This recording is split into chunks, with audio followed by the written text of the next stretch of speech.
Hi everyone, welcome back to my channel. This is Balu Matric. ఈ వీడియోలో మనం another question అయితే సాల్వ్ చేద్దాం regarding homogeneous linear differential equations. ఇక్కడ ఇచ్చిన క్వశ్చన్ ఏంటంటే solve D square minus 3d plus 5 into y is equal to 0 అని ఇచ్చాడండి. ఆల్రెడీ మనకి జనరల్ ఫామ్ లో ఇస్తాడు కాబట్టి హోమోజీనియస్ డిఫరెన్షియల్ ఈక్వేషన్ ని ఇప్పుడు మనం ఆక్సిలరీ ఈక్వేషన్ అయితే కన్వర్ట్ చేసుకుందాం. కాబట్టి జస్ట్ దానికోసం ఏం చేయాలి, put capital D is equal to M లో రీప్లేస్ చేసుకోవాలి మనం. దట్ ఈస్ ఇప్పుడు ఎం లో రీప్లేస్ చేసుకున్న తర్వాత ఈక్వేషన్ ఏమవుతుందండి, ఎం స్క్వేర్ అంటే డి స్క్వేర్ బదులు మనకి ఎం స్క్వేర్ రాయాలి మైనస్ 3d బదులు మనకి 3m అయితే వస్తుంది. ఎందువల్లంటే డి ప్లస్ లో ఎం రీప్లేస్ చేసాం. Plus 5 is equal to 0.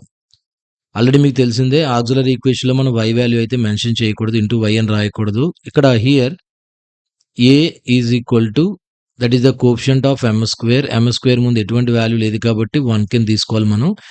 And b is equal to coefficient of m that is -3 and c is equal to 5. Okay, మన జనరల్ ఫార్ములాలో రీప్లేస్ చేద్దాం. రూట్స్ ఫైండ్ అవుట్ చేయడం మనం ఇచ్చేసిన formula M is equal to -b plus or minus root over B square minus 4ac by 2a that equals to -b. Here also ఫార్ములాలో మనకి -b ఉంది. మనకు వచ్చిన వాల్యూ ఆల్రెడీ -3 వచ్చింది కాబట్టి మైనస్ ఇంటూ మైనస్ ప్లస్ అవుతుందండి. 3 plus or minus root over B square that is -3 square minus 4ac 4 into a value 1 c value 5 by 2a that is 2 into 1 that equals further గా simplify చేద్దాం. 3 plus or minus root over -3 whole square is 9 minus 4 into 1 is 4 into 5 is 20 by 2 into 1 is 2. Okay, next then m is equal to 3 plus or minus root over 9 minus 20 is -11 by 2 into 1 is 2. ఎప్పుడైతే ఇక్కడ మనకు root లోపల under the root మనకి negative value వచ్చిందో, ఆ negative value వచ్చింది కాబట్టి ఇవి ఏమవుతాయి, ఇమేజినరీ నెంబర్ అయితే అవుతుందండి. ఇమేజినరీ నెంబర్ ఎప్పుడైతే మనకి ఇమేజ్ నెంబర్ వచ్చిందో అవి కాంప్లెక్స్ రూట్స్ అయితే అవుతాయి. ఇప్పుడు ఫర్దర్ గా ఎలా సింప్లిఫై చేయాలి, మన ఇమేజ్ నెంబర్స్ వచ్చినప్పుడు that is 3 plus or minus root over 11 value అనేది ఇక్కడ మనకి డెసిమల్స్ లో వస్తుంది కాబట్టి ఇక్కడ డెసిమల్స్ లో అయితే మనం మెన్షన్ చేయకూడదు. పర్ఫెక్ట్ స్క్వేర్ రూట్ కాదు కాబట్టి √11 యాస్టీజ్ గా √11 అని రాయండి.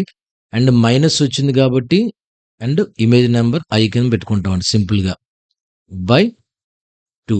ఎప్పుడైతే మనకు రూట్ లోపల మైనస్ నెంబర్ వచ్చిందో అప్పుడు ఐ అవుతుంది, అది ఇమేజ్ నెంబర్ అవుతుంది. అండ్ ఒకవేళ పర్ఫెక్ట్ స్క్వేర్ అయితే దాని వాల్యూ రాస్తాం. పర్ఫెక్ట్ స్క్వేర్ రూట్ కాకపోతే యాస్టీజ్ గా రాసేద్దాం. ఇక్కడ పర్ఫెక్ట్ స్క్వేర్ రూట్ కాదు కదా √11 అనేది డెసిమల్స్ లో వస్తుంది కాబట్టి యాస్టీజ్ గా అయితే రాశాను బై 2. ఇప్పుడు ఇవి ఏం రూట్స్ అవుతాయంటే కాంప్లెక్స్ రూట్స్ అండి.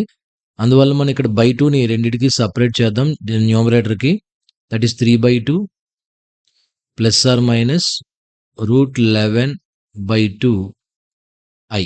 ఓకే, ఈ రూట్స్ నే మనం ఏమంటాం అండి, కాంప్లెక్స్ రూట్స్ అంటాం. The roots are complex.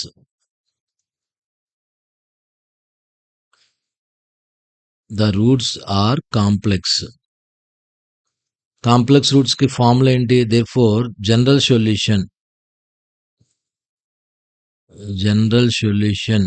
Of y that ఈ y is equal to complex roots కాబట్టి formula e power of ax into c1 cos bx plus c2 sin bx. ఇప్పుడు ఇందులో మనం ఏ వాల్యూ ఫార్ములాలో బి వాల్యూ అయితే మనం replace చేయాలి మనకు వచ్చిన రూట్స్ బట్టి. ఇందులో మనకు వచ్చిన రూట్స్ లో ఏ వాల్యూ అనేది √3/2 అనేది A value that is the real part. And B value వచ్చేసరికి ఐతో ఉన్న టర్మ్ దట్ ఈస్ √11/2 అది బి వాల్యూ అండి. అది మనం అక్కడ ఫార్ములాలో రీప్లేస్ చేద్దాం. That is our final answer ఈ పవర్ ఆఫ్ ఏ వాల్యూ 3/2 కాబట్టి 3/2 x into C1 cos B value root 11/2 x plus C2 sin again B value root 11/2 x. That is the final general solution of the given differential equation. ఈ విధంగా మనం especially complex roots వచ్చినప్పుడు మాత్రం జాగ్రత్తగా మీరు గుర్తుపెట్టుకోండి. ఎప్పుడైతే రూట్ లోపల నెగెటివ్ నెంబర్ వచ్చిందో ఆ నెంబర్స్ అయితే ఇమేజ్ నెంబర్స్ అవుతాయి. ఇమేజ్ నెంబర్‌తో పాటు రియల్ పార్ట్ గాని ఉంటే అది కాంప్లెక్స్ నెంబర్ కింద మనం తీసుకొని దాని ఫార్మ్‌లో అయితే రీప్లేస్ చేస్తామండి. ఓకే.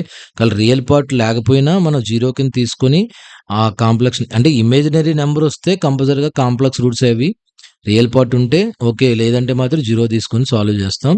ఆల్రెడీ అలా రియల్ పార్ట్ లేని కాంప్లెక్స్ నంబర్స్‌ని కూడా మన ప్రీవియస్ వీడియోలో అయితే డిస్కస్ చేసాం. ఆ వీడియోస్ కూడా మీరు కావాలంటే డిస్క్రిప్షన్‌లో ప్రొవైడ్ చేస్తాను.